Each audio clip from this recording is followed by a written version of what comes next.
Hello students, I welcome you all to summer IAS. I hope you all are doing well. सब खैरियत से हैं, अपना बहुत ध्यान रख रहे हैं, सिंसियरली मेहनत कर रहे हैं और एग्जामिनेशन की प्रिपरेशंस में आप सब लगे हुए हैं।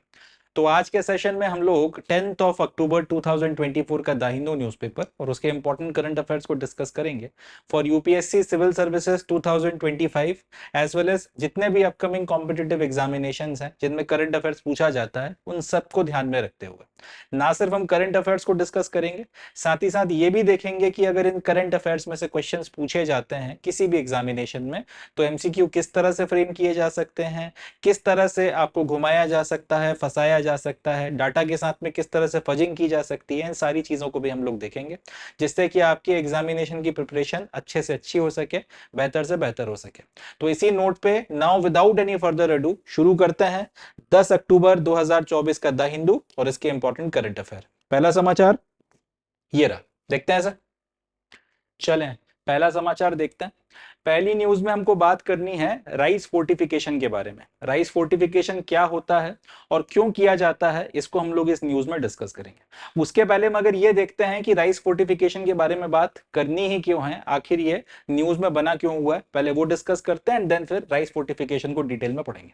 तो समाचार यह है कि भारत सरकार जो है, भारत सरकार की जो हाईएस्ट डिसीजन मेकिंग बॉडी है जिसको हम लोग कैबिनेट भी कहते हैं, केंद्रीय कैबिनेट ने यह फैसला किया है कि फ्री फोर्टिफाइड राइस को सप्लाई करने की जो भारत सरकार की स्कीम चल रही थी, कई सारे वेलफेयर प्रोग्राम्स के तहत में जो फोर्टिफाइड राइस जो है सप्लाई किए जा रहे थे, इस स्कीम को कंटिन्यू किया जाएगा दिसंबर 2028 तक। जुलाई 2024 में ये स्कीम खत्म होनी थी जिसमें अलग अलग वेलफेयर प्रोग्राम्स के तहत में फोर्टिफाइड राइस की सप्लाई हो रही थी, मगर अब सरकार का फैसला यह है कि जुलाई 2024 से दिसंबर 2028 तक इसको और कंटिन्यू किया जाएगा। साथ ही साथ इसको एक सेंट्रल सेक्टर स्कीम के तौर पर कंटिन्यू किया जाएगा, यानी कि इसके लिए जितना भी पैसा लगना है वो 100% पैसा जो है 100% फंडिंग भारत सरकार के द्वारा या सेंट्रल गवर्नमेंट के द्वारा की जाएगी।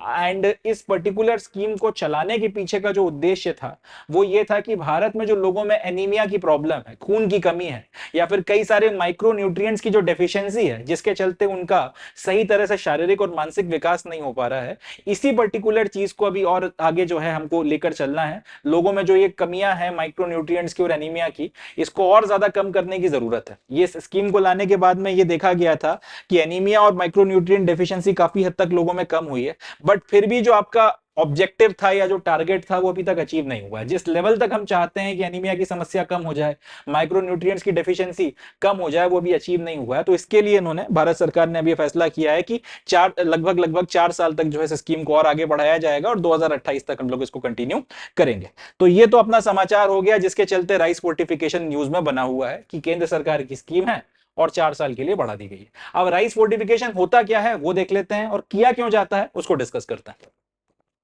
तो rice fortification is a process that involves addition of fortified rice kernels enriched with micronutrients, iron, folic acid, vitamin B12 to regular rice as per standards described by Standards and Safety Authority of India, जिसको short में FSSAI भी लिखा जाता है। मतलब rice fortification एक process है जिसमें फोर्टिफाइड राइस का मतलब क्या होता है, चावल के ऐसे दाने जिनको एनरिच किया जाता है माइक्रो न्यूट्रिएंट्स की मदद से। माइक्रो न्यूट्रिएंट क्या होते हैं, इसमें आयरन आता है, फॉलिक एसिड आता है, विटामिन B12 आता है। ये सारी चीजें अगर आप चावल के किसी दाने में अपनी तरफ से एक प्रोसेस होती है उसके चलते उसमें आप डालते हो, तो ये जो एनरिच्ड चावल का दाना या फिर जो चावल का टुकड़ा या कनकी निकल कर आता है इसको बोला जाता है आपका फोर्टिफाइड राइस। अब ये जो चावल के फोर्टिफाइड राइस के दाने हैं, यानी कि वो चावल के दाने जिसमें आयरन है, विटामिन B12 है, फॉलिक एसिड है, इस तरीके के जो माइक्रो न्यूट्रिएंट्स हैं, इन माइक्रो न्यूट्रिएंट्स वाले चावल के फोर्टिफाइड दानों को नॉर्मल चावलों में मिलाया जाता है और इन नॉर्मल चावलों में मिलाकर इनको फिर सप्लाई किया जाता है। वेरियस आपके जो पब्लिक डिस्ट्रीब्यूशन सिस्टम्स के तहत में चावल दिया जाता है लोगों को, उनमें जो केंद्र सरकार की अपनी योजनाएं चल रही हैं जिससे बच्चों को स्कूल में फ्री खाना खिलाया जाता है, उसमें हर जगह पर फिर इस चावल का इस्तेमाल होता है। अब होता यह है कि जब आप चावल को पकाओगे, चावल से कोई भी चीज बनाकर खाओगे, तो उसके नॉर्मल चावल में क्योंकि आपका फोर्टिफाइड राइस मिला हुआ है तो वो फोर्टिफाइड राइस भी आपके अंदर जाएगा, और क्योंकि फोर्टिफाइड राइस में आयरन है, फॉलिक एसिड है, विटामिन B12, इस तरीके के सारे माइक्रो न्यूट्रिएंट्स हैं, तो इससे होगा यह कि आपके शरीर को ये सारी चीजें जितनी रिक्वायरमेंट में चाहिए उतनी रिक्वायरमेंट में उसकी पूर्ति हो जाएगी। इससे होता यह है कि जो आपकी ग्रोथ हो रही थी जिसमें ये सारी चीजें नहीं थी, तो वो ग्रोथ बड़ी स्टंटेड किस्म की ग्रोथ थी। वो स्टंटेड ग्रोथ ना हो कि अब आपका सर्वांगीण विकास होगा, चाहे मेंटल ग्रोथ हो चाहे आपकी फिजिकल ग्रोथ हो, दोनों अच्छे से होंगी। और इससे होगा यह कि ह्यूमन बॉडी जो है वो पूरा अपने फुल पोटेंशियल को पहुंच सकेगी और हमको अच्छा ह्यूमन रिसोर्स मिलेगा, जो अल्टीमेटली फिर अब किसी भी फील्ड में जाए वो अपना बेहतर से बेहतर कर पाएगा। और साथ ही साथ आयरन की सप्लाई हो रही है तो आपके जो खून की कमी की प्रॉब्लम है, एनीमिया का इशू है, वो खत्म हो जाएगा। माइक्रोन्यूट्रिएंट्स की कमी के चलते और जो वेरियस तरीके की बीमारियां होती हैं बचपन में, अगर वो सारी चीजें ना मिलें, वो सारी चीजें खत्म हो जाएंगी। तो इसको ध्यान में रखते हुए राइस फोर्टिफिकेशन की प्रोसेस की जा रही है। क्या किया जाता है, चावल के कुछ पर्टिकुलर दानों में ये माइक्रोन्यूट्रिएंट्स डाले जाते हैं एक प्रोसेस की मदद से, जिसको एफएसएसएआई ने बताया है, और उसके बाद उसको नॉर्मल चावल में मिलाकर सप्लाई किया जाता है। उनके कंजम्पशन के चलते फिर जिन भी लोगों में इन सारी चीजों की कमी है, उन सारे लोगों में इन सारी चीजों की कमी को दूर किया जाता है और उनका सही तरीके से आपका इस तरह शारीरिक और मानसिक विकास करवाया जाता है। तो ये तो हो गई राइस फोर्टिफिकेशन की प्रोसेस। अब सवाल उठता है कि चावल के अलावा गेहूं में भी ये चीज की जा सकती है, ज्वार में भी किया जा सकता है, बाजरे में भी किया जा सकता है, तो दूसरे जो आपके अनाज है उनका भी फोर्टिफिकेशन करवा दीजिए। चावल में ऐसी क्या खास बात है कि आप राइस फोर्टिफिकेशन ही करवा रहे हो? राइस फोर्टिफिकेशन में के अलावा आपका वीट फोर्टिफिकेशन भी हो सकता है, इसके अलावा और भी दूसरे तरीके के फोर्टिफिकेशन हो सकते हैं। तो चावल ही स्पेसिफिकली क्यों? इसका जवाब यह है कि भारत की लगभग 65% पॉपुलेशन राइस को कंज्यूम करती है स्टेपल फूड के तौर पर। ईस्ट की बात कर ली जाए, साउथ की बात कर ली जाए, छत्तीसगढ़ वगैरह का इलाका हो गया, नॉर्थ और नॉर्थ वेस्ट को अगर छोड़ दिया जाए तो प्राइमरीली भारत में चावल स्टेपल फूड के तौर पर खाया जाता है और बहुत बड़ी मात्रा में कंज्यूम किया जाता है। तो 65% के आसपास इंडियन पॉपुलेशन चावल को जो है स्टेपल फूड के तौर पर खा रही है। एंड इंपॉर्टेंट बात यह है कि इस 65% पॉपुलेशन में वो मेजर चंक आ जाता है लोगों का जिनमें आयरन और बाकी माइक्रोन्यूट्रिएंट्स की कमी है, जिनको दूर करने के लिए फोर्टिफाइड स्कीम जो है, फोर्टिफाइड चावलों की जो स्कीम है वो चलाई जा रही है। तो इसलिए चावलों को फोर्टिफाइड करना जो है वो ज्यादा बेहतर है बजाय किसी दूसरे ग्रेन की अपेक्षा, क्योंकि दूसरे जैसे गेहूं हो गया तो नॉर्थ के इलाके में काफी खाया जाता है, बट साउथ में उतना ज्यादा उसका कंजम्पशन नहीं है। कर्नाटक में रागी का काफी ज्यादा कंजम्पशन होता है, बट इस कर्नाटक के बाहर रागी इतना ज्यादा नहीं खाया जाता। इसी तरीके से कहीं पर चना बहुत ज्यादा खाया जाता है, कहीं पर उतना ज्यादा नहीं खाया जाता। तो चावल के अलावा एक दूसरा कोई भी ऐसा अनाज नहीं है, दूसरा कोई भी ऐसा ग्रेन नहीं है जो 60-65% या इतने बड़े लेवल पर जो है लोग रेगुलर कंज्यूम करते हैं वो स्टेपल फूड के तौर पे। इसलिए चावल का फोर्टिफिकेशन करने से होगा ये कि मेजॉरिटी ऑफ द पीपल जो हैं उन लोगों को आप टारगेट कर पाओगे, ये मेजॉरिटी टारगेट हो पाएगी। और इन्हीं 65% लोगों में वो मेजॉरिटी भी है जिनमें उन सारी चीजों की कमी है जिनकी पूर्ति हम राइस फोर्टिफिकेशन की प्रोसेस के थ्रू करना चाहते हैं। इसलिए चावल जो है वो एक आइडियल व्हीकल हो जाता है भारत में अगर आप माइक्रोन्यूट्रिएंट सप्लाई करना चाहते हैं अपनी जनरल पॉपुलेशन में, इसलिए राइस का इस्तेमाल किया जाता है।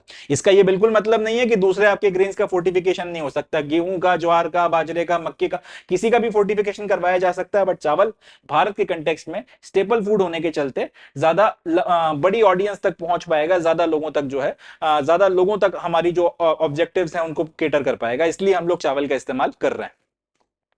अब ये जो फोर्टिफाइड राइस है ये 3 स्कीम्स के तहत प्राइमरीली प्रोवाइड किए जाते हैं। सबसे पहला तो जो टारगेटेड पब्लिक डिस्ट्रीब्यूशन सिस्टम है, पीडीएस, जिसमें सब्सिडाइड रेट पर आपको गेहूं चावल सप्लाई किया जाता है महीने के महीने, तो उसमें जो है ये फोर्टिफाइड राइस लोगों तक पहुंचाया जाता है और इसके फिर कंजम्पशन से उनमें ये माइक्रोन्यूट्रिएंट्स की कमी को दूर किया जा रहा है। दूसरा, इंटीग्रेटेड चाइल्ड डेवलपमेंट सर्विसेज, जिसमें वेरियस आंगनबाड़ियों में आपका खाने पीने का सामान पहुंचाया जाता है, वहां पर इसका इस्तेमाल किया जा रहा है, और जो स्कूल्स वगैरह में खाना बंटवाया जाता है वो हो गया। एंड तीसरा, पीएम पोषण स्कीम। इन 3 स्कीम्स में जितना भी अनाज या तो डायरेक्टली दिया जा रहा है कि खुद बनाकर खाओ, या खाना पकाकर खिलाया जा रहा है, इसमें फोर्टिफाइड राइस का इस्तेमाल किया जाता है। इन 3 स्कीम्स के तहत प्राइमरीली फोर्टिफाइड राइस सप्लाई हो रहा है। अब ये पूरी की पूरी स्कीम इंपॉर्टेंट बहुत है। भारत सरकार ने अगर इसको जुलाई 2024 तक कंटिन्यू किया था और उसके बाद फिर फैसला किया है कि भाई 4 साल हम इसको और चलाएंगे, तो जाहिर सी बात है इस स्कीम का कुछ ना कुछ इंपॉर्टेंस होगा, कुछ ना कुछ इसने अच्छा किया होगा, तभी इसे कंटिन्यू किया जा रहा है। और कुछ टारगेट्स हैं जो इसने अचीव किए हैं, कुछ टारगेट्स ऐसे हैं जो अभी अचीव करना बाकी है, तभी इसको जो है कंटिन्यू किया जा रहा है। तो ये स्कीम आखिर इतनी इंपॉर्टेंट क्यों है, क्या अपने को अचीव हो रहा है, वो भी थोड़ा सा हम लोग देखते हैं। तो जवाब यह है कि नेशनल फैमिली हेल्थ सर्वे ने 2019 से 2021 के बीच में एक सर्वे कंडक्ट किया था। नेशनल फैमिली हेल्थ सर्वे, याद रखिएगा, इसको आप इस्तेमाल कर सकते हैं। नेशनल फैमिली हेल्थ सर्वे ने 2019 से 2021 के बीच में एक सर्वे किया था। उसमें उन्होंने ये पाया कि हालांकि लोगों में एनीमिया की कमी, एनीमिया जो जितने लोग एनीमिया से ग्रसित थे उनकी संख्या कम हुई है, बट फिर भी आज की तारीख में भारत में खास तौर पे पूर्वी इलाके की बात की जाए, उड़ीसा का इलाका हो गया, आदिवासी पॉपुलेशन हो गई, ग्रामीण इलाके हो गए, यहां पर एनीमिया अभी भी एक वाइड स्प्रेड इशू बना हुआ है। खून की कमी, आयरन की कमी के चलते एनीमिया की प्रॉब्लम अभी भी बड़े लेवल पर लोगों में हो रही है। कंपैरेटिवली नंबर्स कम हुए हैं, मगर फिर भी आज की तारीख में भी एक ठीक ठाक मात्रा में पॉपुलेशन ऐसी है जिसमें एनीमिया देखने को मिल रहा है। एंड ज्यादा बड़ी बात यह है कि ये एनीमिया चिल्ड्रंस को, वुमेन्स को एंड पुरुषों को across all the age groups and income level परेशान कर रहा है, उनको अफेक्ट कर रहा है। ऐसा नहीं है कि एक सर्टेन आपका एक सेक्टर, एक सेक्शन हो गया पॉपुलेशन का, उसी में आपको ये दिक्कत देखने को मिल रही है। सिर्फ छोटे बच्चों में ही देखने को मिल रहा है, सिर्फ महिलाओं में देखने को मिल रहा है, या सिर्फ बुजुर्गों में देखने को मिल रहा है, या सिर्फ पुरुषों में देखने को मिल रहा है, ऐसा नहीं है। लगभग आपका समाज में जितने भी वर्ग हैं, जितने भी एज ग्रुप्स हैं और जितने भी इनकम लेवल्स हैं, cutting across all of them anaemia की प्रॉब्लम बहुत ज्यादा वाइड स्प्रेड बनी हुई है। तो यहां से एक बात क्लियर हो गई कि भैया लोगों में भारत में एनीमिया की प्रॉब्लम है, और एनीमिया होता है आयरन की कमी के चलते, माइक्रोन्यूट्रिएंट्स की कमी के चलते। मतलब अपने को कुछ भी करके आयरन की जो डेफिशिएंसी है इसको दूर करना पड़ेगा। एक तो तरीका यह है कि आप इसकी टैबलेट्स बंटवाना शुरू कर दो, तो लोग जनरली फिर वो टैबलेट्स कंज्यूम नहीं करते, और खासतौर पर वो पॉपुलेशन सेक्शन जो उतनी पढ़ी लिखी नहीं है, उनके मन में और 10 भ्रांतियां बैठेंगी कि यार ये गोलियां क्यों खिलाई जा रही हैं आयरन की एंड सारी चीजें। प्लस लोग कंटिन्यूअसली फिर उन गोलियों को रेगुलरली खाएंगे नहीं। खाना मगर एक ऐसी चीज है कि आपने झक मार के 2 टाइम खाना ही खाना है, और उसमें भी चावल क्योंकि बड़े लेवल पर कंज्यूम हो रहा है, तो उसके मदद से ये आयरन की डेफिशिएंसी दूर करना ज्यादा बेहतर तरीका है, बजाय उसकी आप गोलियां बांट दो या कोई और तरीका इस्तेमाल करो। Beside iron deficiency, other vitamin and mineral deficiencies like vitamin B12 and folic acid also persist. तो वही बात की आपकी आयरन की डेफिशिएंसी के अलावा इन दूसरा माइक्रोन्यूट्रिएंट्स की डेफिशिएंसी भी ठीक ठाक मात्रा में देखने को मिलती है। एंड जैसा कि मैंने अभी 2-3 बार बताया है, इसके चलते ओवरऑल आपकी जो हेल्थ है वो इंपैक्ट हो रही है। भारत के लोगों का जो सही विकास होना चाहिए था वो हो नहीं रहा। अब आदमी अगर शारीरिक तौर पर सही तरह से विकसित नहीं है तब तो दिक्कत है ही, मानसिक तौर पर अगर ढंग से विकसित नहीं है तो भी दिक्कत है। शारीरिक और मानसिक तौर पर जो विकास का लेवल होना चाहिए अगर वो भी नहीं है तो भी दिक्कत है, क्योंकि उससे आपकी जो ह्यूमन रिसोर्स है वो खराब हो रहा है। आपकी पॉपुलेशन की जो प्रोडक्टिविटी है वो उतनी अच्छी निकल कर नहीं आ रही जितनी निकल कर आनी चाहिए। इन सारी चीजों की पीछे की वजह ये सारी डेफिशिएंसीज हैं, तो इनको दूर करने के लिए राइस फोर्टिफिकेशन इंपॉर्टेंट हो जाता है, और इसलिए इसको किया जा रहा है। तो ये हो गई राइस फोर्टिफिकेशन की पूरी खबर। इसमें हम लोगों ने ये देख लिया कि राइस फोर्टिफिकेशन क्या है, क्यों किया जाता है, क्यों इंपॉर्टेंट है, क्या रेलेवेंस है, ये सारी बातें हमने कर ली। अब सवाल यहां से क्या क्या बन सकते हैं वो देखते हैं। सबसे पहला क्वेश्चन जो आ सकता है कि रिसेंटली केंद्र सरकार ने आपकी एक स्कीम जो है उसको दिसंबर 2028 तक के लिए आगे बढ़ाया है, कंटिन्यू करने का फैसला लिया है। कौन सी स्कीम है? जवाब हो जाएगा राइस फोर्टिफिकेशन की स्कीम है। सीधे सीधे भी पूछा जा सकता है कि राइस फोर्टिफिकेशन की स्कीम को केंद्र सरकार ने अभी आगे कंटिन्यू करने का फैसला लिया है। कितने वक्त तक कंटिन्यू करने का फैसला लिया है? ड्यूरेशन अपने को याद रखना पड़ेगा, जुलाई 2024 से दिसंबर 2028 तक। दूसरा ये पूछा जा सकता है कि जो राइस फोर्टिफिकेशन की स्कीम है जिसमें फ्री राइस सप्लाई किया जाता है, वेरियस आपकी स्कीम्स वगैरह के तहत में फ्री फोर्टिफाइड राइस सप्लाई किया जाता है, ये कैसी स्कीम है? केंद्र सरकार की है या केंद्र सरकार मिलकर करते हैं या किस तरीके से है? तो जवाब है सेंट्रल सेक्टर की स्कीम है। दूसरे शब्दों में 100% पैसा जो है वो केंद्र सरकार के द्वारा किया जाता है। तीसरा सवाल यहीं से बनता है कि राइस फोर्टिफिकेशन की स्कीम का जो प्राइमरी टारगेट है वो क्या है? जवाब हो जाएगा एनीमिया की जो प्रॉब्लम है लोगों में और माइक्रोन्यूट्रिएंट्स की जो डेफिशिएंसी है इसको दूर करने के लिए राइस फोर्टिफिकेशन की स्कीम लाई गई है। अगला क्वेश्चन कि राइस फोर्टिफिकेशन क्या होता है, मैंने आपको समझा दिया, अब आप इसका जवाब दे सकते हैं। नेक्स्ट क्वेश्चन जो यहां से बनेगा कि क्या सिर्फ चावल का ही फोर्टिफिकेशन किया जा सकता है, इसके अलावा किसी दूसरे ग्रेन का फोर्टिफिकेशन नहीं किया जा सकता? जवाब है बिल्कुल किया जा सकता है। व्हीट फोर्टिफिकेशन भी हो सकता है और दूसरे भी फोर्टिफिकेशन हो सकते हैं, बट भारत में राइस फोर्टिफिकेशन इसलिए क्योंकि 65% के आसपास पॉपुलेशन भारत में चावल को as a staple food consume करती है। चले आगे कि ये फोर्टिफाइड राइस किन किन स्कीम्स के तहत में सप्लाई किया जा रहा है, ये नाम अपने को याद रखना पड़ेंगे। लास्टली कि ये आपका नेशनल फैमिली हेल्थ सर्वे जो है, इसके डाटा को आप कोट कर सकते हो अगर कहीं पर पब्लिक हेल्थ से रिलेटेड कुछ लिखने के लिए आता है, as it is just in points का इस्तेमाल कर सकते हैं। और एक और इंपॉर्टेंट क्वेश्चन कि, और ये यूपीएससी में पूछने की अच्छी खासी संभावना है कि राइस फोर्टिफिकेशन स्कीम के तहत में जो माइक्रो न्यूट्रिएंट्स और बाकी चीजें सप्लाई की जा रही हैं वो कौन कौन सी हैं। याद रखना पड़ेगा, आयरन हो गया, विटामिन B12 हो गया, फोलिक एसिड हो गया, ये सारी चीजें जो है सप्लाई की जा रही हैं। एंड ये सारे जो है माइक्रो न्यूट्रिएंट्स वगैरह सप्लाई किए जा रहे हैं, या फिर भारत के लोगों में प्राइमरीली किन माइक्रो न्यूट्रिएंट्स की कमी है, तो iron, folic acid, vitamin B12, इन माइक्रो न्यूट्रिएंट्स की कमी प्राइमरीली देखी जाती है। इतने क्वेश्चंस यहां से बनकर तैयार होते हैं। So that's it from this news. अब आगे बढ़ते हैं, नेक्स्ट न्यूज देखते हैं। चले नेक्स्ट न्यूज देखते हैं। तो अगला समाचार है मलाबार नेवल एक्सरसाइज के बारे में, जिसको शॉर्ट में हम MNEB बोलते हैं। न्यूज ये है कि मलाबार नेवल एक्सरसाइज भारत में शुरू हो गई है, एंड इसमें 4 देश या 4 देशों की नेवीज पार्टिसिपेट कर रही हैं। सबसे पहला इंडिया, दूसरा जापान, तीसरा है ऑस्ट्रेलिया और चौथा है यूनाइटेड स्टेट्स ऑफ अमेरिका। इन 4 देशों की नेवीज मलाबार नेवल एक्सरसाइज में पार्टिसिपेट कर रही हैं, और ये एक्सरसाइज भारत की ईस्टर्न नेवल कमांड, जिसका हेडक्वार्टर विशाखापट्टनम में है, उनके द्वारा ऑर्गेनाइज करवाया जा रहा है। तो सीधा सीधा एक क्वेश्चन यहां से बनता है कि रिसेंटली मलाबार नेवल एक्सरसाइज कहां पे ऑर्गेनाइज हुई थी। इंडिया में ऑर्गेनाइज हुई थी। किस किस ने पार्टिसिपेट किया था? 2 तरह से, एक तो ये सवाल, एक तो आपको ये नाम याद रखना पड़ेंगे, दूसरा ये चारों के चारों देश जो है वो क्वाड के मेंबर है। जो क्वाड्रिलेटरल ग्रुप है या क्वाड ग्रुपिंग है,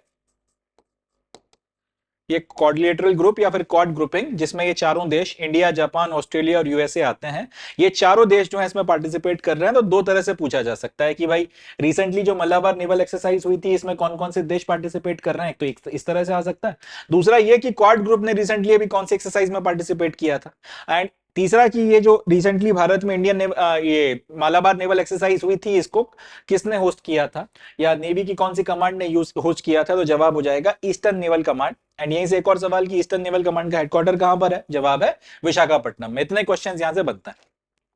अब ये जो मलाबार नेवल एक्सरसाइज है, ये 1992 में शुरू हुई थी। यहां से यूपीएससी के पॉइंट ऑफ व्यू से अपने को 2-3 पॉइंट याद रखने हैं। अगर मलाबार नेवल एक्सरसाइज पे आया तो जनरली वो 3-4 स्टेटमेंट डालेंगे, और उसमें से फिर अपने को बताना होंगे कि कौन से स्टेटमेंट सही है, कौन से गलत है। उस पॉइंट ऑफ व्यू से ये डाटा अपने को याद रखना है कि मलाबार नेवल एक्सरसाइज की शुरुआत 1992 में, यानी कि आज से 32 साल पहले हुई थी, एक बाइलेटरल एक्सरसाइज के तौर पर। इंडिया और यूनाइटेड स्टेट्स की नेवीज ने एक बाइलेटरल एक्सरसाइज के तौर पर मलाबार नेवल एक्सरसाइज को शुरू किया था। बीच में फिर हम लोगों ने जब न्यूक्लियर वेपन्स के धमाके किए थे, उस वक्त अमेरिका ने हम पर कुछ सैंक्शंस लगाए थे, तो 1-2 साल ये एक्सरसाइज नहीं हुई थी। इसके अलावा कंटिन्यूएशन में ये एक्सरसाइज होती चली आ रही है 92 से, जब तक ये अमेरिका ने हम पर सैंक्शन नहीं लगाया ये न्यूक्लियर धमाके करने के लिए। उसके बाद में फिर और उसके चलते कुछ वक्त तक ये एक्सरसाइज नहीं हुई, फिर उसके बाद में से कंटिन्यू किया गया, और तब से लेकर आज तक ये कंटिन्यूअसली एक्सरसाइज चलती आ रही है। पहले ये बायलैटरल एक्सरसाइज थी, जैसे जैसे भारत की बखत बढ़ती चली गई, भारत का साइज बढ़ता चला गया, भारत की मिलिट्री की माइट और इंपॉर्टेंस बढ़ती चली गई वर्ल्ड पॉलिटिक्स और जियो पॉलिटिक्स में, तो वैसे वैसे और भी दूसरे देश आकर जुड़ने लगे, और फाइनली आज की तारीख में मलाबार नेवल एक्सरसाइज में क्वाड्रिलेटरल ग्रुप की सारी नेवीज पार्टिसिपेट करती हैं। धीरे धीरे बायलैटरल एक्सरसाइज से आज की तारीख में मल्टीलेटरल इवेंट के तौर पर ये डेवलप हुआ। तो स्टेटमेंट अगर आए तो इसी तरह से बनाए जाएंगे कि भाई मलाबार नेवल एक्सरसाइज फलाने फलाने साल में शुरू हुई थी।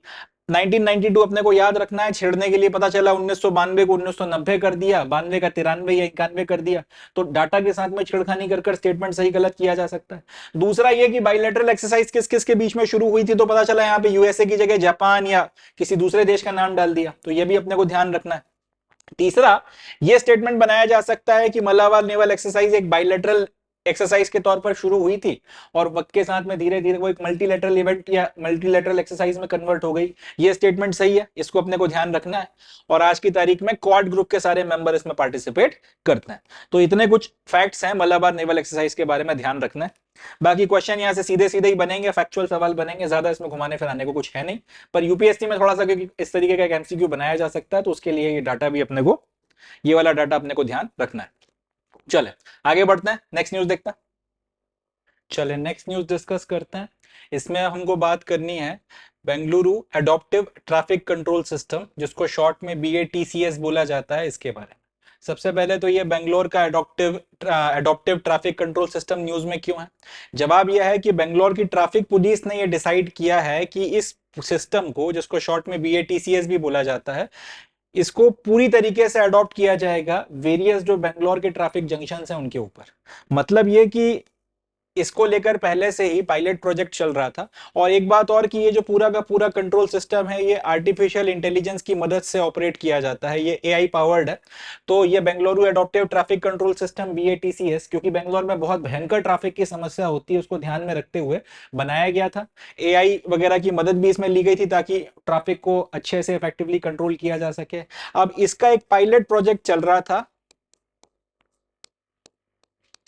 इसका एक पायलट प्रोजेक्ट चल रहा था, उसके बड़े अच्छे और मोटिवेट करने वाले नतीजे निकल कर आए हैं। और अल्टीमेटली उसके कंसीक्वेंस में अब बेंगलोर की ट्रैफिक कंट्रोल पुलिस ने यह डिसाइड किया है कि जितने भी आपके मेजर ट्रैफिक के जंक्शन हैं जहां पर आए दिन सुबह शाम जो है ट्रैफिक जाम लगता है या फिर इश्यूज क्रिएट होते हैं, वहां पर इस आपके ट्रैफिक कंट्रोल सिस्टम को जो एआई पावर्ड है इसका इस्तेमाल किया जाएगा, इसको वहां पर डिप्लॉय किया जाएगा। ऐसा करने वाली बेंगलोर जो है वो पहला शहर हो जाएगा भारत का। एंड जिस तरह से शहरों में पॉपुलेशन बढ़ रही है, व्हीकल्स की डेंसिटी बढ़ रही है, आज नहीं तो कल, कल नहीं तो परसों दिल्ली में भी इसी तरीके के सिस्टम की जरूरत पड़ेगी, मुंबई में भी इसी तरीके के सिस्टम की जरूरत पड़ेगी, और जितनी भी वेरियस मेट्रो सिटीज हैं वहां पर इस तरीके के सिस्टम की जरूरत पड़ेगी। तो ये एक तरीके की शुरुआत है और इसके चलते ये न्यूज बहुत ज्यादा अपने काम की बनी हुई है। साथ ही साथ आर्टिफिशियल इंटेलिजेंस अब किस तरह से भारत में आपके इस तरह से कहना चाहिए कि जो रेगुलर का जो जनजीवन है उसमें अब एंटर कर रही है, ये उसका भी एक परिणाम, एक प्रमाण है और उसके एग्जाम्पल के तौर पर भी कोट किया जा सकता है। तो हर एस्पेक्ट से जो है कि साइंस एंड टेक्नोलॉजी और उसमें भी एआई अब किस तरह से लाइफ में शामिल हो रही है वहां पर इसको कोट किया जा सकता है। और अभी आने वाले वक्त में ट्रैफिक कंट्रोल की पूरी व्यवस्था में किस तरीके से हाँ हम इसका इस्तेमाल कर सकते हैं अलग अलग अपने शहरों में, उसके पॉइंट ऑफ व्यू से भी ये न्यूज अपने काम की है। अब ये होता क्या है, कैसे काम करता है, थोड़ा सा इसको डिस्कस करता है। तो what is BATCS? It is a technology initiative designed to streamline traffic flow and reduce manual intervention at traffic signals. तो एक ये टेक्नोलॉजिकल इनिशिएटिव है, एक इस तरीके से बनाया गया है इसको ताकि जितना भी ट्रैफिक का फ्लो है उसको स्ट्रीमलाइन किया जा सके, सुचारू रूप से चलाया जा सके और इसमें ह्यूमन इंटरवेंशन जो है वो कम से कम हो।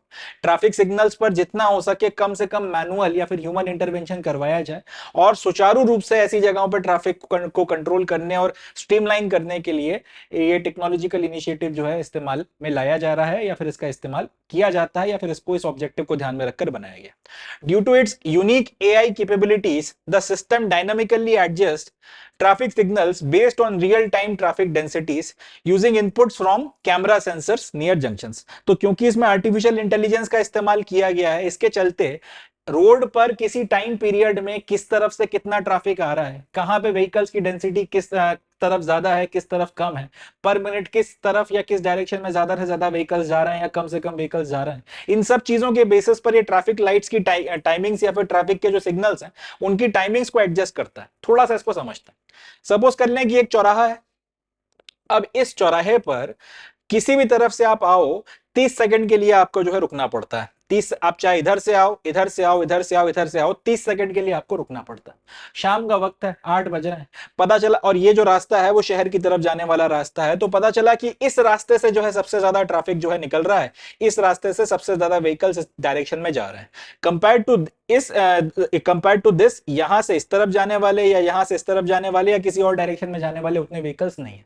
अब प्रॉब्लम यह है कि 30 सेकंड के लिए जब इनको रोका जाता है तो यहां पर उस 30 सेकंड में बहुत बड़ी लाइन लग जाती है, बहुत अच्छा खासा जाम लग जाता है और फिर उतने व्हीकल्स को निकलने में ही जो है अच्छा खासा टाइम लग जाता है और फिर जो है आपका सिग्नल यहाँ पे रेड हो जाता है। कंपेयर टू दिस यहाँ पे उतने ज्यादा व्हीकल्स नहीं है कि यहाँ पे उतने ज्यादा व्हीकल्स नहीं है। अब अगर सबको बराबर बराबर से जो है 30-30 सेकंड के लिए रोका जा रहा है और 30-30 सेकंड के लिए छोड़ा जा रहा है, तो एक तरफ अपने को दिख रहा है कि क्लियर कट जो है ट्रैफिक की अच्छी खासी प्रॉब्लम क्रिएट हो रही है, व्हीकल्स की अच्छी खासी डेंसिटी जनरेट हो रही है, बाकी तरफ उतनी प्रॉब्लम नहीं आ रही। अब यहां पे अगर हम लोगों ने ये BATCS सिस्टम लगा दिया तो क्योंकि इसमें सेंसर्स का इस्तेमाल किया गया है, जंक्शंस पर कैमरा सेंसर्स को लगाया गया, तो वो कैमरा सेंसर्स पढ़ लेंगे 2-5 मिनट में 10 मिनट में कि भाई ट्रैफिक की डेंसिटी सबसे ज्यादा कहां पर है, सबसे ज्यादा व्हीकल इस पर्टिकुलर टाइम पे रियल टाइम में कहां पे इकट्ठे हो रहा है। उसको समझ में आ जाएगा कि भाई इस तरफ जो है ट्रैफिक ज्यादा इकट्ठा हो रहा है, इस तरफ में जो है ट्रैफिक ज्यादा इकट्ठा हो रहा है, तो फिर वो कोशिश करेगा कि, और यहां पर कंपैरेटिवली उतना ज्यादा ट्रैफिक नहीं है, तो रियल टाइम में फिर वो आपके सिग्नल की टाइमिंग चेंज कर देगा और यहां पर व्हीकल्स को ज्यादा लंबे वक्त तक रोक लेगा, क्योंकि यहां पर ज्यादा वक्त तक रोकने पे भी उतना ज्यादा ट्रैफिक की डेंसिटी क्रिएट नहीं हो रही, और यहां पर ट्रैफिक का सिग्नल कम वक्त तक के लिए लगाएगा, 30 की जगह पता चला 10 सेकंड के लिए लगा रहा है या 15 सेकंड के लिए लगा रहा है, और ज्यादा मात्रा में जो है यहां से आपका फिर जो है ट्रैफिक को निकालना शुरू करेगा। इससे होगा ये कि ट्रैफिक आपका सुरुचिपूर्ण तरीके से चलेगा, एकदम स्ट्रीमलाइन होकर चलेगा, और ज्यादा यहां पर किसी भी तरीके के जैम्स की स्थिति, और जैम्स के चलते फिर वो बहुत ज्यादा जो हॉन्किंग होती है, हॉन्किंग वगैरह जो है उससे आप बच सकते हैं, नॉइस की प्रॉब्लम से बचा जा सकता है, एक्सीडेंट का जो इश्यूज वगैरह उससे बचा जा सकता है, हॉर्न की प्रॉब्लम, ये सारी चीजों से बचा जा सकता है। और ये सब क्यों? क्योंकि आपने इस तरीके का एक AI powered BATCS system launch कर रखा है या लगा रखा है, तो इस तरीके से जो है सिस्टम काम करेगा। इससे तीन बातें होंगी। सबसे पहले तो आपका जो ट्रैफिक फ्लो है वो ऑप्टिमल होगा, जहां पर सबसे ज्यादा आपकी ट्रैफिक डेंसिटी है वहां से जल्दी जो है ट्रैफिक को मूव कर कर रिलीज करा के प्रेशर को जो है कम करने की कोशिश की जाएगी। ऑप्टिमल आपका ट्रैफिक फ्लो होगा, कम से कम जाम लगेंगे, कम से कम जो है आपका हॉर्न की हॉकिंग होगी, एक्सीडेंट की संभावनाएं कम बनेंगी, और बाकी सारी चीजें। डिलेज वगैरह जो हो जाते हैं, जो मैंने आपको बताया कि एक जगह इतना ट्रैफिक इकट्ठा हो गया कि सिग्नल ग्रीन होने पर भी सारे व्हीकल्स निकल नहीं पा रहे हैं, या फिर जो आपका उतने में जो आपका सिग्नल रेड हो जा रहा है, या फिर जितने मात्रा में आपको जो है उनको निकाल देना चाहिए था या लंबे वक्त तक आपको ऑन रखना चाहिए था, वो सारी चीजें अगर आप मैनुअली करो तो हो ही नहीं रही थी, वहां इस सिस्टम के आने के बाद में उस तरीके के डिलेज नहीं होंगे। तीसरा, आपका ट्रैवल एक्सपीरियंस ज्यादा स्मूथ हो जाएगा। जाहिर सी बात है, आपको लंबे वक्त तक जाम में नहीं लगना पड़ेगा, ज्यादा हॉकिंग नहीं झेलना पड़ेगी, बहुत ज्यादा व्हीकल्स आपको चारों तरफ अपने नहीं मिलेंगे, तो जाहिर सी बात है आप कंफर्टेबली ड्राइव करोगे, आपका एक्सपीरियंस अपने आप जो है आपकी जो ड्राइविंग है उसका बेहतर रहेगा। तो उस पॉइंट ऑफ व्यू से ये तीन बातों को करता है। One of the key feature of this technology is its ability to centrally monitor and control traffic signals from a central command center। अब इस पूरे के पूरे सिस्टम की एक खासियत और है कि हालांकि इसको आपने AI कैपेबिलिटी दी है और ये अपने हिसाब से फैसले लेता है, बट फिर भी क्योंकि हर चीज को को टेम्पर किया जा सकता है, हर चीज में मेल फंक्शनिंग आ सकती है, तो ये सबको एक सेंट्रल आपका जो हेडक्वार्टर है या फिर एक सेंट्रल कमांड है, वहां से इसको मॉनिटर किया जा सकता है, और अगर जरूरत पड़ जाए तो वहां से ऑपरेट भी किया जा सकता है। तो ऐसा नहीं है कि इसको ओवररन नहीं किया जा सकता, और कभी अगर लगती है आपको इंटरवेंशन करने की जरूरत तो वो भी हो सकती है। और कई बार अगर आप ये चाहते हैं कि इन सारे सिस्टम्स के ऊपर एक मास्टर सिस्टम को बैठाया जाए जो इन सबको कंट्रोल करे, तो वो भी एक सेंट्रल कमांड सेंटर की मदद से करवाया जा सकता है। It also prioritises emergency vehicles and has potential for future integration with pedestrian and public transport needs. एक और चीज जो इसमें की गई है कि जितने भी आपके इमरजेंसी व्हीकल्स वगैरह हैं उनको ये प्रायोरिटी देता है। अगर ये कहीं पर देखेगा कि इमरजेंसी व्हीकल्स आ रहे हैं तो प्रायोरिटाइज उनको करेगा, सिग्नल्स वहां के जल्दी आपका खोल देगा, उनको जल्दी जाने देगा। एंड इसके चलते अगर कहीं पर आपकी कोई इमरजेंसी की स्थिति है तो ऐसा नहीं है कि भाई एआई का इस्तेमाल हो रहा है, मशीन्स को आपने इन्वॉल्व कर दिया तो ऐसी परिस्थितियां नहीं समझ पाएंगी या इनमें डिफरेंशिएट नहीं कर पाएंगी, इस बात की व्यवस्था की गई है। एंड क्योंकि स्पेसिफिक अगर हम लोग बेंगलोर की बात करें, जिस तरह से ट्रैफिक बढ़ रहा है, आने वाले वक्त में इसको जो आपका पेडिस्ट्रियन है यानी कि जो नॉर्मल आपका चलने का रास्ता है, फुटपाथ है, और दूसरा जो पब्लिक ट्रांसपोर्ट नीड्स वगैरह है, मेट्रो हो गया, BRTS वगैरह हो गया, इस तरीके के जो दूसरे आपके रोड वगैरह के जो आपके ट्रांसपोर्ट सिस्टम्स वगैरह हो गए, इन सब के साथ में भी इसको इंटीग्रेट किया जा सकता है ताकि बेहतर से बेहतर और सीमलेस तरीके से ट्रैफिक को हैंडल करवाया जा सके। एंड एक बड़ी होती हुई सिटी पॉपुलेशन जिसकी बढ़ रही है उसके ट्रैफिक नीड्स को केटर किया जा सके। तो that's it from this news. BATCS क्या होता है हम लोगों ने डिस्कस कर लिया। अब आगे बढ़ते हैं, नेक्स्ट न्यूज देखते हैं। चले नेक्स्ट न्यूज देखते हैं। तो अगला समाचार यह है कि सुप्रीम कोर्ट ने इंटरप्रेट कर कर डिफाइन किया है कि अबेटमेंट ऑफ सुसाइड का मतलब क्या होता है। आप लोगों ने कई बार सुना होगा कि भाई किसी के ऊपर आरोप लगता है कि उसने किसी दूसरे व्यक्ति को सुसाइड करने के लिए मजबूर किया है, या फिर किसी के लिए इस तरीके की परिस्थितियां क्रिएट कर दी कि उसके पास में सुसाइड करने के अलावा और कोई ऑप्शन नहीं रह गया। इस तरीके का जो अपराध होता है जिसमें एक व्यक्ति किसी दूसरे को मजबूर करता है अपने जान खुद लेने के लिए, इसको बोला जाता है अबेटमेंट ऑफ सुसाइड। अब इस अबेटमेंट ऑफ सुसाइड को लेकर काफी सारी कंट्रोवर्सीज थी कि किस तरह से आप डिफाइन करोगे अबेटमेंट ऑफ सुसाइड क्या होता है, केस टू केस, क्योंकि कई सारे ऐसे वेरिएशंस निकल कर आ रहे थे जिसके चलते काफी कंट्रोवर्सीज खड़ी हो रही थी। तो फाइनली अब सुप्रीम कोर्ट ने एक जजमेंट में डिफाइन किया है कि अबेटमेंट ऑफ सुसाइड किसे कहा जाएगा, कब ये माना जाएगा कि किसी व्यक्ति ने किसी दूसरे व्यक्ति को आत्महत्या करने के लिए प्रेरित किया और किन परिस्थितियों में नहीं माना जाएगा? क्या वो पैरामीटर्स रहेंगे जिसके बेसिस पर आप ये डिफाइन कर सकते हो कि किसी व्यक्ति को अबेटमेंट ऑफ सुसाइड का दोषी ठहराया जा सकता है या नहीं ठहराया जा सकता? तो वो हम लोगों को इस न्यूज में देखना है। सुप्रीम कोर्ट ने यह बोला है that the offence is made if direct and alarming encouragement of incitement has left the deceased to no option but to take the fatal step। यानी कि अगर किसी, लेट से आप इसको ऐसे समझें कि दो व्यक्ति हैं, व्यक्ति नंबर ए और व्यक्ति नंबर बी। अब व्यक्ति नंबर बी ने जो है सुसाइड कमिट कर लिया है और व्यक्ति नंबर ए के ऊपर आरोप लगा हुआ है कि इसने इसको जो है सुसाइड करने के लिए मजबूर किया था या प्रेरित किया था। तो इस ये जो आपका पर्सन नंबर ए है, इसके ऊपर अबेटमेंट ऑफ सुसाइड का मुकदमा बनता है या फिर इसके ऊपर अपराध बनता है? कोर्ट का कहना यह है कि इसके ऊपर अपराध तब बनेगा जब इस व्यक्ति नंबर ए ने डायरेक्ट और कुछ ऐसा अलार्मिंग इंकरेजमेंट किया होगा व्यक्ति नंबर बी के रिस्पेक्ट में, जिसके चलते व्यक्ति नंबर बी ने फिर यह सोचा कि अब मेरे पास में अपनी जान लेने के अलावा कोई और ऑप्शन नहीं है। यानी कि अगर ये पर्सन ए इस पर्सन बी के साथ में कुछ इस तरीके की डायरेक्ट चीज करता है और कुछ ऐसी आपका इस तरीके की घटना करता है जिसके चलते इस पर्सन नंबर बी के पास में कोई और ऑप्शन ही नहीं है, दिमाग में इसके अलावा कुछ और आता ही नहीं कि अपने प्राण लेना पड़ेंगे, तब इन दैट कंडीशन इस पर्सन नंबर ए के ऊपर अबेटमेंट ऑफ सुसाइड का मुकदमा चलेगा। साथ ही साथ कोर्ट ने यह भी बोला है कि extreme action could be due to a great disturbance leading to psychological imbalance. यानी कि अगर पर्सन नंबर ए ने पर्सन नंबर बी के साथ में कुछ इस तरीके की चीजें करी कि वो मानसिक तौर पर इतना डिस्टर्ब हो गया, साइकोलॉजिकली उसका बैलेंस इतना ज्यादा डिस्टर्ब हो गया कि उसको लगा कि अब इसके अलावा कोई और ऑप्शन ही नहीं है कि मैं अपने प्राण खुद ले लूं, मैं अपनी जान ले लूं, in that condition person number ए के ऊपर अबेटमेंट ऑफ सुसाइड का मुकदमा बनेगा। अब ये जो बात कही गई है कि डायरेक्ट और अलार्मिंग इंकरेजमेंट ऑफ इंसाइटमेंट, ये कैसे किया गया या कैसे आप डिफाइन करोगे, कैसे प्रूव करोगे कि ये direct and alarming encouragement of incitement था? इसके लिए कोर्ट ने कुछ सवालों का पैरामीटर रखे हैं या कुछ क्वेश्चंस का पैरामीटर टेस्ट रखा है। उनका कहना यह है कि कोई भी केस जब आपके सामने आए अबेटमेंट ऑफ सुसाइड को लेकर, तो आपको यह सवाल एक एक कर अपने आप से पूछना पड़ेंगे केस के रिस्पेक्ट में। पहला, whether the accused has created a situation of unbearable harassment and torture leading to the deceased to see suicide as the only hope.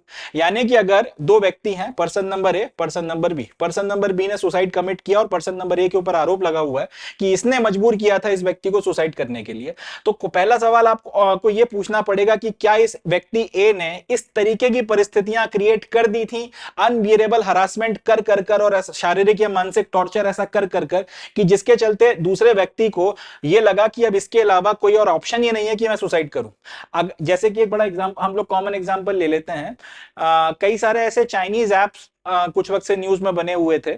अब तो खैर कोर्ट ने उसके ऊपर भी एक पूरा डायरेक्शन दिया है, मगर 4-6 महीने पहले चाइनीज ऐप काफी ज्यादा न्यूज में थे, जो बहुत आसानी से आपको कर्जा दे देते थे, और अगर फिर आप उनका कर्जा नहीं चुका पाओ तो वो इंटरेस्ट इतना ज्यादा हो जाता था कि वक्त के साथ में फिर वो बहुत बड़ा अमाउंट बन जाता था, और उसके बाद में फिर वो आपको डराते थे, धमकाते थे, परेशान करते थे, मोबाइल हैक करके आपकी पर्सनल इंफॉर्मेशन निकाल लेते थे और फिर धमकी देते थे कि तुम्हारा समाज में नाम खराब कर देंगे और 10 तरीके की चीजें। इसके चलते काफी सारे लोगों ने सुसाइड कर लिया। तो अब यहां पर ये जो व्यक्ति, ये जो चाइनीज लोन देने वाले एप्स थे, इनके ये जो लोग थे जो परेशान कर रहे हैं, हरास कर रहे हैं लोगों को, यहां पे वो सीधे सीधे इसके चलते दोषी बन जाते हैं कि आपने ऐसी परिस्थिति क्रिएट कर दी है, हरासमेंट कर शारीरिक और मानसिक रूप से इतना अनबियरेबल टॉर्चर किया है कि सामने वाले के पास कोई और ऑप्शन बचा ही नहीं, उसका वो मानसिक रूप से इतना डिस्टर्ब हो गया कि उसने बोला कि अब अपने प्राण लेना ही जो है एकमात्र ऑप्शन। तो पहला सवाल तो आपको ये पूछना पड़ेगा। दूसरा, whether the accused exploited any emotional vulnerability to make a person worthless or undeserving of life। यानी कि जिस व्यक्ति को अक्यूज किया गया है, पर्सन नंबर ए और पर्सन नंबर बी, बी ने कर लिया, ए के ऊपर आरोप लगा हुआ है अबेटमेंट ऑफ सुसाइड का, तो क्या इस अक्यूज्ड पर्सन ने, जिसने सुसाइड किया है, उसकी किसी इमोशनल वल्नरेबिलिटी को इतना ज्यादा एक्सप्लॉइट किया था कि उसके चलते इस पर्सन को ऐसा लगा कि अब जिंदा रहने का कोई मतलब नहीं है, मेरा होना ना होना बर्बाद है, मैं लाइफ डिजर्व ही नहीं करता, ऐसी परिस्थिति क्रिएट की थी क्या? इसका भी एक एग्जांपल ले लेते हैं। बहुत कॉमन हो गया है कि कई बार लड़कियों की या महिलाओं की आपत्तिजनक तस्वीरें या वीडियोस बना लिए जाते हैं, ब्लैकमेल किया जाता है, हरास किया जाता है। अब एक महिला है या फिर कोई लड़की है, अगर उसका इस तरीके का कोई आपत्तिजनक वीडियो या इस तरीके की कोई चीज बना ली गई और उसके बाद फिर उसे लगातार प्रताड़ित किया गया, उसको बार बार ये बोला गया कि भाई तुम्हारा तो कैरेक्टर ठीक नहीं है, या फिर तुम एक अच्छी इंसान नहीं हो, फलाना ठिकाना, और हम ये वीडियो वायरल कर देंगे, तुम्हारी कोई इज्जत नहीं रह जाएगी, लोग तुम्हें फिर किस नजर से देखेंगे, इस तरीके की चीजें कर आपने उसको इतना मजबूर कर कर दिया कि उसने बोला अब जिंदा रहने का कोई मतलब नहीं है भाई, मैं सुसाइड ही कर लेती हूँ, वही बेहतर है। तो इस तरीके से अगर आपने किसी एक व्यक्ति को इतना ज्यादा प्रताड़ित कर दिया उसके किसी भावनात्मक वल्नरेबिलिटी का इस्तेमाल कर कर, यहाँ पर इज्जत का के नाम पर या समाज में आपकी स्टैंडिंग खराब कर देंगे, इस पर्टिकुलर इमोशनल वल्नरेबिलिटी को एक्सप्लॉइट किया गया और उसके चलते सामने वाले ने फिर सुसाइड कर लिया, तो फिर आपके ऊपर अबेटमेंट का केस बनता है। तीसरा, was it a case of threat to deceased of harm to his or family or financial ruin, क्या ये केस ऐसा है कि जो व्यक्ति ने अपना प्राण ले लिए हैं, इस व्यक्ति को जो एक्यूज्ड है उसने ये धमकी दी थी कि मैं तुम्हारे साथ फिजिकली कुछ कर दूंगा या फिर तुम्हारी फैमिली के साथ में कुछ कर दूंगा या तुम्हारा पैसा वैसा जो है ले लूंगा या किसी तरीके से तुम्हें आर्थिक रूप से खत्म कर दूंगा, क्या इस तरीके की धमकियां दी गई थी जिसने सुसाइड किया है उस व्यक्ति को कि भाई मैं आपके साथ में ये फलानी फलानी चीजें कर दूंगा, जिससे या तो आपकी सुरक्षा खतरे में पड़ेगी, आपकी फैमिली की सुरक्षा खतरे में पड़ेगी, या फिर आपका जो आर्थिक रूप से जो है मैं आपको खत्म करके रख दूंगा, इस तरीके की धमकियां वगैरह दी गई थी क्या? अगर हाँ तो फिर तब भी जो है अबेटमेंट ऑफ सुसाइड का केस बनता है। चौथा, last, where there false allegation that may have damaged the reputation of deceased and pushed him to die by suicide। Last की, क्या किसी के ऊपर ऐसे झूठे आरोप लगाए गए थे जिसके चलते उसकी रेपुटेशन को खराब करने की बात की गई थी और उसके चलते उसने सुसाइड कर लिया। इसको समझते हैं। सपोज कर लें कि दो गवर्नमेंट एम्प्लॉय हैं, गवर्नमेंट एम्प्लॉय नंबर बी और ए। अब बी के ऊपर लेट से ए ये आरोप लगा रहा है कि मैं तुम्हारे ऊपर झूठे आरोप लगाकर साबित कर दूंगा कि तुम रिश्वत लेते हो और इस तरीके की चीजें, तुम करप्ट हो और ये और वो, और इस तरीके से झूठे आरोप, सच्चे नहीं, सच्चे की बात नहीं हो रही, अगर इस तरीके के झूठे आरोप लगा लगाकर इसने इसको इतना प्रताड़ित कर दिया कि मैं तुम्हें जो है तुम्हारी इज्जत खराब कर दूंगा या इस तरीके की चीजें, झूठे आरोप लगाकर अगर आपने उसको इतना परेशान किया था उसकी रेपुटेशन डैमेज करने के नाम पे कि सामने वाला जो है मानसिक रूप से डिस्टर्ब हो गया और उसने सुसाइड कर लिया, तब भी अबेटमेंट का केस बनता है। तो इसमें से अगर इन सारे सवालों को आपको केस बाय केस पूछना पड़ेगा अगर अबेटमेंट ऑफ सुसाइड का केस बनता है, और उसमें अगर इन क्वेश्चंस के जवाब हाँ में मिलते हैं कि आपने किसी को इतना अनबिलिएबल तरीके से हरास किया था, टॉर्चर किया था कि उसको सुसाइड करना पड़ गया, अगर हाँ तब फिर आप पे अबेटमेंट का केस बनेगा। किसी की भावनात्मक वल्नरेबिलिटी को एक्सप्लॉइट कर आपने इतना परेशान कर दिया कि उसे सुसाइड करना पड़ गया, तब भी आपके ऊपर केस बनेगा। तीसरा, अगर आपने उसकी या उसकी फैमिली को किसी तरह से नुकसान पहुंचाने की बात की थी, धमकी दी थी, या आपने उसको आर्थिक रूप से खत्म कर देने की कुछ बात करी थी, अगर हाँ तो फिर आपके ऊपर केस बनेगा। और लास्टली, अगर आपने उसके ऊपर कुछ झूठे आरोप लगाकर उसकी रेपुटेशन को डैमेज करने के नाम पर धमकाया था और हरास किया था और उसके चलते उसने सुसाइड कर लिया, तब भी आपके ऊपर अबेटमेंट ऑफ सुसाइड का केस बनेगा। तो ये कुछ क्वेश्चंस हैं जिसके बेसिस पर अब डिसाइड किया जाएगा केस टू केस कि किसी के ऊपर अबेटमेंट का मुकदमा बनता है, किसी को आत्महत्या के लिए प्रेरित करने का मुकदमा बनता है या नहीं बनता। इंपॉर्टेंट है, पॉलिटी के पॉइंट ऑफ व्यू से बहुत इंपॉर्टेंट करंट अफेयर है, तो इसको अपने को ध्यान रखना है। यहां से क्वेश्चंस वगैरह पूछे जा सकते हैं। चले आगे बढ़ते हैं। चले नेक्स्ट न्यूज डिस्कस करते हैं। अगला समाचार है 2024 में केमिस्ट्री का जो नोबेल प्राइज दिया गया है उसके बारे में। तो 2024 में केमिस्ट्री का नोबेल पुरस्कार वैसे तो 3 लोगों को दिया गया है, बट इसको आप 2 ग्रुप मान सकते हैं, 2 ग्रुप्स में। एक ग्रुप में डेविड बेकर को दिया गया है और दूसरे ग्रुप में संयुक्त रूप से डेमिस हैसाबिस और जॉन जंपर, इन लोगों को दिया गया है। तो केमिस्ट्री का नोबेल पुरस्कार 2024 में डेविड बेकर को दिया गया है for computational protein design, and इनके साथ में इन दोनों को, डेनिस हैसाबिस एंड जॉन जंपर को, संयुक्त रूप से दिया गया है फॉर प्रोटीन स्ट्रक्चर प्रिडिक्शन। नाम याद रखिएगा, एग्जाम पॉइंट ऑफ व्यू से बहुत इंपॉर्टेंट है, पूछे जा सकते हैं कि केमिस्ट्री का पुरस्कार कुल मिलाकर इस बार 3 लोगों को, मगर 2 ग्रुप मान सकते हैं, एक ग्रुप में इस व्यक्ति को और एक ग्रुप में इस व्यक्ति को दिया गया है। इनको डेविड बेकर साहब को मिला है कंप्यूटेशनल प्रोटीन डिजाइन के लिए और डेमिस हैसाबिस और जॉन जंपर को मिला है प्रोटीन स्ट्रक्चर प्रिडिक्शन के लिए। एक एक करके अब देखते हैं कि ये कंप्यूटेशनल प्रोटीन डिजाइन क्या होता है और ये प्रोटीन स्ट्रक्चर प्रिडिक्शन क्या होता है। Mister baker led a team in 2003 that designed new proteins using bespoke software methods. They and others since then have refined their methods to be able to design proteins for specific applications. Now with this technology almost any type of protein can be developed. तो mister baker ने 2003 में पूरी की पूरी team का नेतृत्व किया था और इस टीम ने फिर नए तरीके के प्रोटीन डेवलप किए थे बेस्पोक सॉफ्टवेयर मेथड्स की मदद से। बेस्पोक सॉफ्टवेयर मेथड क्या होता है? इसमें होता यह है कि आप एक स्पेसिफिक एप्लीकेशन के लिए सॉफ्टवेयर डेवलप करते हो। और उस पर्टिकुलर एप्लीकेशन में फिर ये सॉफ्टवेयर की मदद एक पर्टिकुलर एप्लीकेशन के लिए एक सर्टेन तरीके के काम के लिए एक सॉफ्टवेयर डेवलप किया जाता है। जैसे कि अगर मेरी फैक्ट्री है और मैं उस फैक्ट्री में चाहता हूं कि एक सर्टेन जगह से मैं सामान एक जगह से उठवा के दूसरी जगह पे जो है मुझे रखवाना है, बस इतना काम। इसके लिए अब एक सर्टेन तरीके का सॉफ्टवेयर अगर मैं खास तौर पर डेवलप करवाऊंगा तो उसके लिए जो मेथड इस्तेमाल किया जाता है उसको बेस्पोक सॉफ्टवेयर मेथड बोला जाता है। इसी तरह से किसी भी तरीके का अगर आपने कोई साइंटिफिक रिसर्च करना है किसी पर्टिकुलर फील्ड में, उसके लिए आपको एक सर्टेन तरीके के काम करवाने के लिए कोई सॉफ्टवेयर डेवलप करवाना है, तो वो भी जो डेवलपमेंट होता है वो बेस्पोक सॉफ्टवेयर मेथड से होता है। तो बेस्पोक सॉफ्टवेयर मेथड का मतलब ये कि स्पेसिफिक एप्लीकेशन के लिए स्पेसिफिक अगर एक सॉफ्टवेयर डेवलप करवाया जाता है तो जिस मेथड से होता है उसको बेस्पोक सॉफ्टवेयर मेथड बोला जाता है। इस तरीके का इन लोगों ने एक सॉफ्टवेयर डेवलप किया और उस सॉफ्टवेयर की मदद से आप उस सॉफ्टवेयर को डेवलप करवाया और उसके बाद में फिर उसकी मदद से 2003 में कई सारे नए प्रोटीन्स जो है सॉफ्टवेयर की मदद से डेवलप किए गए थे। उसके बाद में आप जब एक बार आपने इस चीज में आप इस चीज में जो है कामयाब हो गए कि आप नए प्रोटीन्स डेवलप कर पा रहे हो, ठीक है जी, नए प्रोटीन प्राकृतिक तौर पर नहीं मगर आर्टिफिशियल तरीके से इस मेथड से अगर आप नए प्रोटीन डेवलप कर पा रहे हो तो पहली चीज तो ये कि नए प्रोटीन डेवलप करने से फायदा क्या हो रहा है। जवाब यह है कि प्रोटीन्स आपका जो किसी भी तरीके का लाइफ फॉर्म होता है उसमें बहुत ज्यादा इंपॉर्टेंट होते हैं। आपका डीएनए हो गया, आरएनए हो गया, सब कुछ प्रोटीन से मिलकर बना हुआ है। अब ये प्रोटीन किस तरीके से अल्टीमेटली फिर आपका डीएनए आरएनए बनाते हैं, वो डीएनए आरएनए फिर किस तरह से बिहेव करता है उसके बेसिस पे डिपेंड करता है आपके सेल्स कैसे बनेंगे, सेल्स के बेसिस पे फिर आपके फर्दर ऑर्गन्स कैसे बनेंगे। तो कुल मिलाकर प्रोटीन्स को अगर आपने समझ लिया, अगर आप उनको अनपैक कर सके, अगर आप उनको बना सके तो सेल का डेवलपमेंट समझने में आसानी होती है और साथ ही साथ उसमें अगर आप कुछ ट्विकिंग करना चाहते हो, कुछ चेंजेस करना चाहते हो तो वो भी किए जा सकते हैं। इन्होंने बेसिकली वही किया, प्रोटीन डेवलप करना सीख लिए, उसके बाद में नए प्रोटीन जो है अपनी तरफ से डिजाइन कर इन्होंने बनाना शुरू किए। अब ये जो धीरे धीरे वक्त के साथ में इन्होंने ये जो प्रोसेस थी नए नए प्रोटीन्स डेवलप करने की, इसको और ज्यादा रिफाइन किया एंड आज की तारीख में इन्होंने इस टेक्नोलॉजी को इतना डेवलप कर लिया है कि किसी एक स्पेसिफिक एप्लीकेशन के लिए प्रोटीन डेवलप करवा सकते हैं। यानी कि एक सर्टेन तरीके का आपने कुछ काम करवाना है, उसके लिए एक सर्टेन तरीके का प्रोटीन डेवलप करवा के उससे फिर एक स्पेसिफिक तरीके का सेल और उससे एक सर्टेन तरीके के ऑर्गन्स तक बनाए जा सकते हैं। इस लेवल तक जो है ये लोग इनकी रिसर्च की मदद से हम लोग ह्यूमैनिटी को इस लेवल तक ले आए। अब आज की तारीख में इस टेक्नोलॉजी का इस्तेमाल कर प्रकृति में जितने तरीके के प्रोटीन्स होते हैं लगभग लगभग वो सारे तरीके के प्रोटीन डेवलप किए जा सकते हैं और फिर उनका जो भी स्पेसिफिक एप्लीकेशन है वो भी उन प्रोटीन्स की मदद से करवाया जा सकता है। तो ये अपने आप में बहुत ज्यादा पाथ ब्रेकिंग है एंड इसकी मदद से स्पेसिफिकली अब जो है आगे चलकर हो सकता है कि हम ऐसे ऑर्गन्स डेवलप कर सकें, इस तरीके के स्ट्रक्चर्स को बना सकें, बायोलॉजिकल स्ट्रक्चर्स को बना सकें जिनसे स्पेसिफिक तरीके के जो है काम करवाए जा सकते हैं।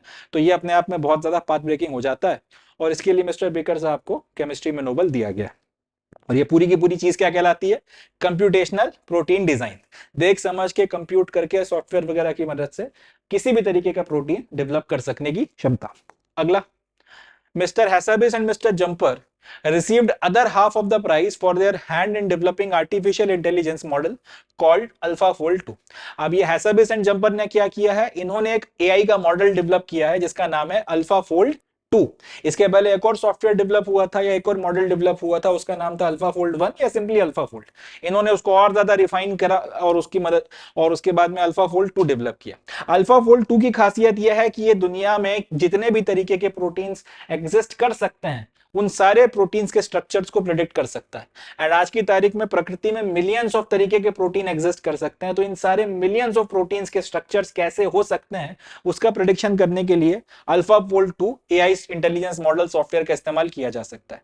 अब जब तक ये AlphaFold 2 स्ट्रक्चर या सॉफ्टवेयर नहीं बना था उसके पहले आप खुद बैठकर प्रोटीन के जो अलग अलग कंपोनेंट्स होते हैं उनको अलग अलग तरीके से जोड़कर अलग अलग स्ट्रक्चर्स बनाने की कोशिश करते थे, परम्यूटेशन एंड कॉम्बिनेशन लगाने की कोशिश करते थे। और उसके चलते ये सॉफ्टवेयर बनने के पहले लगभग 1.7 लाख तरीके के प्रोटीन्स होते हैं, ये साइंटिस्ट ने पता कर लिया था। लगभग प्रकृति में 1.7 लाख किस्म के, ये 1,70,000 के करीब प्रोटीन्स की खोज इन्होंने कर ली थी। AlphaFold 2 आने के बाद से आज की तारीख में जो मिलियंस ऑफ मिलियंस जो आपके प्रोटीन्स एग्जिस्ट कर सकते हैं उन सबके स्ट्रक्चर्स AlphaFold 2 जो है वो प्रेडिक्ट कर आपको बता सकता है। जितने तरीके के आपके प्रोटीन्स एग्जिस्ट कर सकते हैं जिनकी संख्या मिलियंस में जाती है नेचर में, उन सबको AlphaFold 2 की मदद से प्रेडिक्ट किया जा सकता है। तो इसने हमारी क्षमता को कई हजार गुना, कई सौ गुना जो है बढ़ा दिया है। और इसकी मदद से जो ये लोग कर रहे थे कि किसी भी तरीके का प्रोटीन बनाया जा सकता है। अब उस प्रोटीन का जो स्ट्रक्चर है किसी भी तरीके के प्रोटीन का जो स्ट्रक्चर है वो आप पहले से प्रिडिक्ट कर सकते हो। थोड़ा सा समझिएगा, आपने एक स्पेसिफिक एप्लीकेशन करना है,